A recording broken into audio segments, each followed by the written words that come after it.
అందరికీ నమస్తే, శుభోదయం, good morning. Today date on May 12th, 2025. Time at 9:40 AM.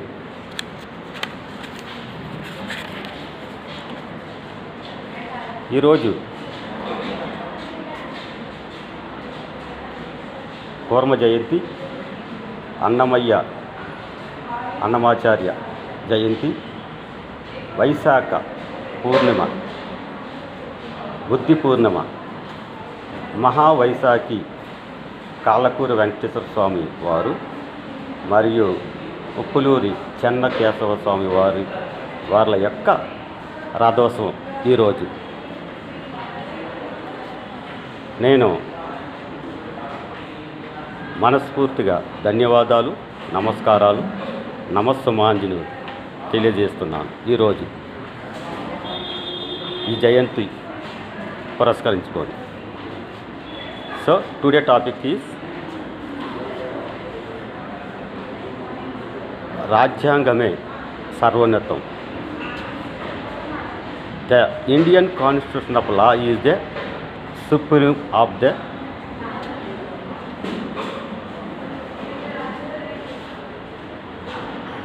In India.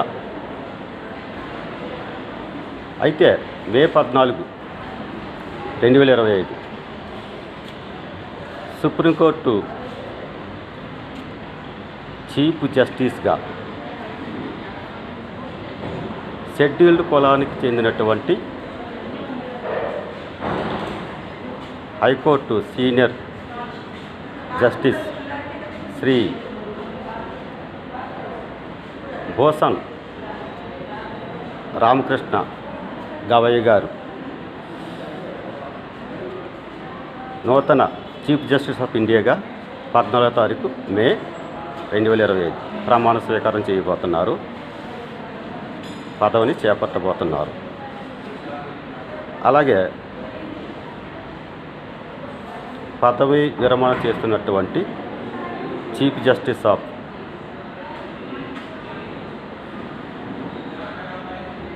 Sanjay Khanna garu కూడా పదవీ విరమణ శుభాకాంక్షలు తెలియజేస్తూ, as according to regardancy which is the depend on which is the supremacy of the supreme of the India only for constitutional of law in India. రాజ్యాంగం అంటే 392 articles, 12 schedule, 392 articles, 12 schedules. ఇదే రాజ్యాంగం. ప్రతి ఆర్టికల్కి సంబంధించి పొందుపరిచిన విధానం ఉంటుంది. అందువలన ఒక చెట్టుకి ఆకులు ఎట్లా ఉంటాయో అవే ఆర్టికల్స్, బ్రాంచెస్ ఎట్లా ఉంటాయో అవే షెడ్యూల్స్. దేని ప్రాధాన్యత దానికి ఉంటుంది, చెప్పబడింది. కాబట్టి మన భారత రాజ్యాంగం ప్రకారంగానే సుప్రీంకోర్టు, పార్లమెంట్ ఉన్న అధికారాలు కూడా భారత రాజ్యాంగంలో ఆర్టికల్స్లో పొందుపరచబడి ఉన్నాయి. రిజర్వేషన్ సంబంధించినటువంటి scheduled caste, scheduled cell, SC ST రిజర్వేషన్కి ఆ స్పెషల్ ప్రొవిజన్స్ రాజ్యాంగంలో ఆర్టికల్స్ పొందుపరచబడి ఉన్నాయి. Article 341 and also article 124. ఇక్కడ ముఖ్య విషయం ఏంటంటే ఆర్టికల్ 124 విషయాన్ని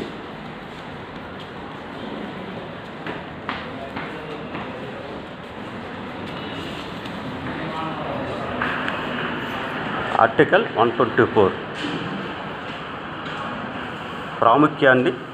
ప్రాధాన్యతని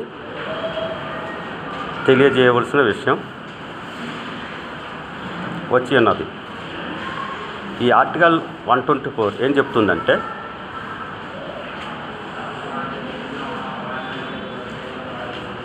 భారతదేశంలో ఉన్నటువంటి న్యాయ కోవిదులు, న్యాయ పండితులు, న్యాయ నిపుణులు, న్యాయ మేధావులు డైరెక్ట్గా చీఫ్ జస్టిస్ ఆఫ్ ఇండియాగా వారిని అపాయింట్ చేయవచ్చు. ప్రెసిడెంట్ ఆఫ్ ఇండియా వారిని చీఫ్ జస్టిస్ ఆఫ్ ఇండియాగా అపాయింట్ చేయవచ్చు.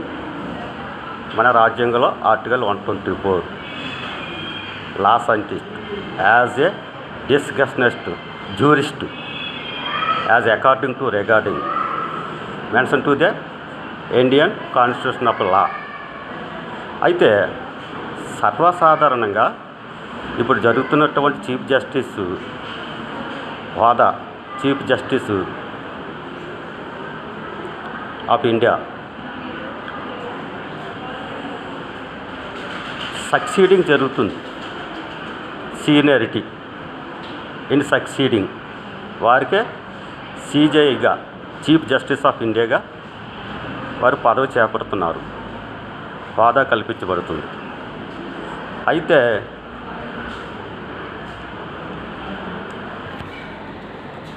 ఇక్కడ ప్రముఖంగా చెప్పవలసింది ఆ జ్యుడిస్డిక్షన్లో ఆ జ్యుడిషియరీలో పనిచేస్తూ ఉన్నట్టయితే కింద స్థాయి నుంచి పై స్థాయి వరకు అంటే మండల్, డిస్ట్రిక్ట్, స్టేట్, నేషనల్ ఈ స్థాయిలో జ్యుడిషియరీలో పనిచేస్తున్న వారి యొక్క సీనియారిటీ బేస్ మీద వారికి ఉన్న ఎస్సీ, ఎస్టీ రిజర్వేషన్ ప్రొవిజన్స్ ఏమైనా ఉన్నాయంటే సంబంధిత categories OC, SC, ST, OC, BC, SC, ST ఈ విధంగా వారికి ఉన్నటువంటి ప్రాతిపదిక మీద ఆ సీనియారిటీ మీద మండల స్థాయి నుంచి జాతీయ స్థాయి వరకు జడ్జీలుగా, జస్టిస్గా అపాయింట్ చేయడం జరుగుతున్నది. ఇది సక్సీడింగ్ ప్రొసీజర్. మరి ఈ ఆర్టికల్ 124 ఏం చెప్పబడుతుందంటే యాజ్ డిస్కషనిస్ట్ జ్యూరిస్ట్ ఇప్పటి వరకు లా సైంటిస్ట్ ఇప్పటి వరకు మన భారత రాజ్యాంగం అమల్లో వచ్చినప్పటి నుండి ఇప్పటి వరకు అటువంటి వ్యక్తిని చీఫ్ జస్టిస్ ఆఫ్ ఇండియాగా నియమించలేదు. ఆ హోదాని కల్పించలేదు. ఎవరైనప్పటికీ కూడా ఆ అకార్డెన్సీ టు రిగార్డెన్సీ నేను లా సైంటిస్ట్గా ప్రూవ్ చేసుకున్నాను, డిస్కషనిస్ట్ యాజ్ జ్యూరిస్ట్గా ప్రూవ్ చేసుకున్నాను. అయితే ప్రెసిడెంట్ ఆఫ్ ఇండియా వారికి నా ప్రాజెక్ట్ వర్క్ అంతా పంపించున్నాను. నేను కాకినాడ అప్పన్న బేకం LLB law in PhD working in government నిజామిటీ బీ college state level institution green building Charminar Hyderabad AP India. My mobile number 8309813436. My mobile number is 8309813436.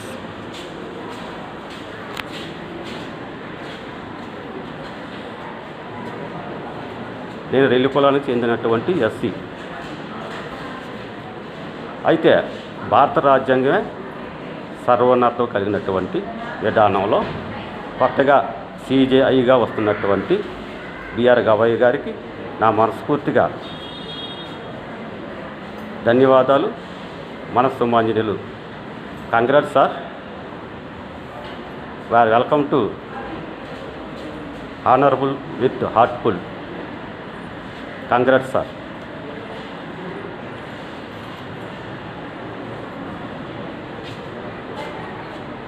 భారత రాజ్యాంగం సర్వోన్నతమైనది. అందులో ఉన్నటువంటి ఆర్టికల్స్ షెడ్యూల్డ్ ప్రకారమే సుప్రీంకోర్టు కానీ పార్లమెంట్ కానీ వ్యవహరించాలి. ఒకవేళ ఏదైనా అమెండ్మెంట్ సవరణ కావాలనుకుంటే అసెంబ్లీ పార్లమెంట్లో బిల్ పెట్టి పాస్ చేసి రాష్ట్రపతి ఆమోదముద్ర వేసి అప్పుడే ఆ ఆర్టికల్లో మార్పు వస్తుంది, అమల్లోకి వస్తుంది, యాక్ట్ అవుతుంది, గెజిట్ అవుతుంది. ఇంకా అదే విధాన్ని సుప్రీంకోర్టు ఆఫ్ ఇండియా ఆ రాజ్యాంగంలో ఉన్నటువంటి పొందుపరిచినటువంటి ఆర్టికల్స్, షెడ్యూల్స్ యథాతథంగా ఉన్నది ఉన్నట్టుగా సత్యమేవ జయతే వాటిని అమలు చేస్తూ రాజ్యాంగాన్ని పరిరక్షిస్తూ మన భారతదేశంలో ఉన్నటువంటి ఈ 145 కోట్ల జనాభాకి ప్రతి ఒక్కరికి న్యాయం అందజేయాలి, అందించాలి. ఎటువంటి మోసానికి తావు లేకుండా, అన్యాయానికి గురి కాకుండా, నష్టపోకుండా ప్రతి ఒక్కరి హక్కులు, ఫండమెంటల్ రైట్స్, ఎస్సీ ఎస్టీ ఉద్యోగస్తులకి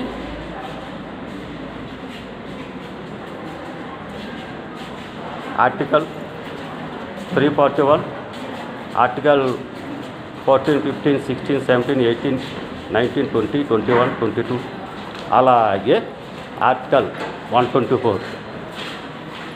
అయితే కొత్తగా అపాయింట్ అవుతున్నటువంటి chief justice of India B R Gavai garu statement Eenadu paper pick మీకు ఇందులో పొందుపరుస్తున్నాను. ఫేస్బుక్, వాట్సాప్లో పెడుతున్నాను. రాజ్యాంగ పదవులకి రిజర్వేషన్ ఉండదు. రాజ్యాంగం పదవులకి రిజర్వేషన్ ఉండదు.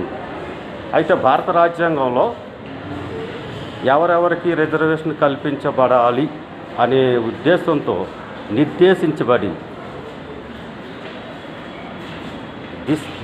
దిశ చూపించబడినటువంటి ఆర్టికల్స్ ఉన్నాయి. ఆ ఆర్టికల్స్ మీద డిపెండ్ అవుతుంది. వారు depending on accordance to regardance our Indian constitution of law. Then why implementation and right to nation, right way of the procedure to take in, and all necessary taking action under jurisdiction, under justification of the Supreme Court of India and President of India. So, my kind request to all judiciary, as succeeding appointment is fact of procedure and fact of theory. Just okay. And other appointment is to consideration as special provision as law scientist and discussionist jurist mentioned according to Article 124, which is subject who is adequacy and deserved person. Then and again read and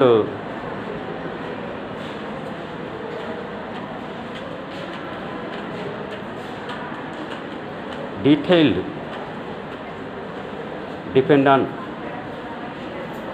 as definition. Kindly please take action. Thank you very much. Jai Hind, Jai Bharat. Bharat माता को जय.